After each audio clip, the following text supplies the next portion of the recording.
کوئی خطہ نہیں ہے جہاں پر انفارمیشن بلیک آؤٹ ہو، حتیٰ یہ کہ فلسطین کے اندر بھی ایک گاؤں ایسا نہیں ہے جس میں انفارمیشن بلیک آؤٹ ہو۔ بھارت نے اتنا بڑا ظلم کر رکھا ہے کہ کشمیر کے عوام کو انفارمیشن بلیک آؤٹ میں رکھ کر ان پہ ظلم کے پہاڑ توڑے جا رہے ہیں، ان کے نوجوانوں کو گرفتار کیا جا رہا ہے، ان کی خواتین کی بے حرمتی کی جا رہی ہے، اور ہمارے وزیر اعظم کو یہ توفیق نہیں ہوئی کہ کم از کم یہ 45 دن میں دنیا کے ضمیر کو جا کے جھنجھوڑتے کہ آپ انڈیا پاکستان کا ساتھ چھوڑیے، کم سے کم کشمیر کے لوگوں سے انفارمیشن بلیک آؤٹ اور کرفیو اٹھوائیے تاکہ وہ اپنی زندہ سانس لینے کے قابل ہو سکے۔ یہ بھی آپ نے نہیں کیا اور آپ ہمیں تانے دیتے ہیں۔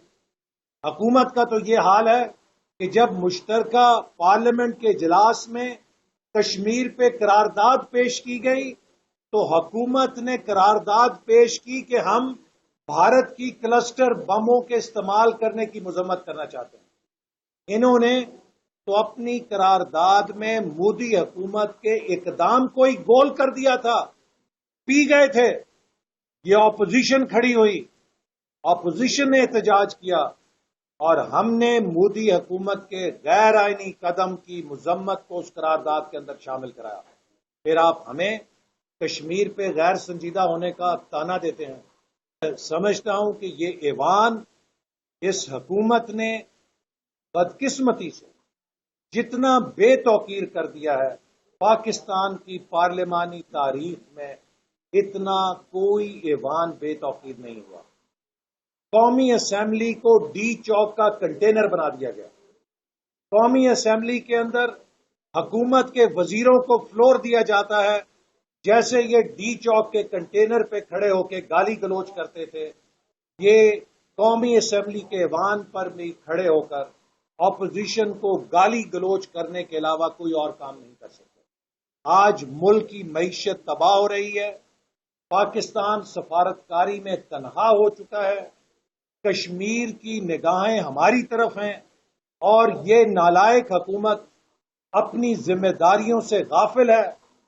وزیر اعظم آزاد کشمیر آنسوؤں کے ساتھ اس حکومت کو اس کی ذمہ داریاں یاد دلا رہے ہیں، لیکن یہ حکومت صرف سوشل میڈیا پہ بیان جاری کرنے اور اسمبلی کے اندر گالی گلوچ کرنے سے آگے کسی کام کو نہیں۔ یہ ہمارے یہاں جو کسی پارٹی کے اندر انٹر پارٹی الیکشن نہیں ہوتا، انکلوڈنگ ہماری پارٹی۔ جب آپ ورکر کو عزت نہیں دیں گے تو آپ جمہوریت کیسے مستحکم کر سکیں گے؟ میں چاہتا ہوں کہ ہم اپنی پارٹی جو الیکشن کمیشن کی لاس کو چینج کرنا چاہیے۔ جتنے پارٹیز الیکشن ہو وہ الیکشن کمیشن کی تھرو ہونے چاہیے، یونین کونسل سے لے کے یہ جو چیئرمین اور جو مرکزی صدر اس کے تک ہونے چاہیے۔ عام ورکر کو یہ حق ہو کہ وہ اپنی لیڈرشپ کا انتخاب کرے۔ یہ مطلب یہ تو جو ہمارا یہ پرابلم کیا ہے، یہ کیونکہ جہاں بھی لیڈر تقسیم کرتے ہیں کہ اس کو یہ عہدہ دو، اس کو وہ عہدہ دو، اس سے جمہوریتی ہم انشاءاللہ تعالی، مجھے یقین ہے ہم نے اپنے پارٹی میں ایک شروع کیا ہوا ہے اور ہم سمجھتے ہیں کہ تمام پارٹی جو ہے نا صحیح معنوں میں اپنی پارٹیز کے اندر جمہوریت اور الیکشن کروائیں تاکہ اس کی ورکر اون کرے اپنے پارٹی کو۔ میں ایک ایکسپیرینس سے گزرا ہوں، میں نے اپنی پارٹی میں ہم نے کیے الیکشن، مجھے پتا ہے کہ میں خود بینگ اے پروونشل پریزیڈنٹ ایک ورکر پہ کے پاس گیا۔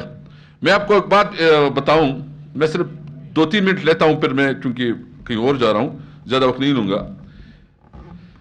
میں الیکشن کمپین پہ گیا تھا، جو اپنے پارٹی کی الیکشن کمپین، تو رات کو 2 بجے تھے اور کرک کا سب سے دور دراز علاقہ جو ہنگو کے ساتھ بارڈر تھا، میرا 2 بجے ایک تحصیل صدر تھا، اس کے پاس پہنچا۔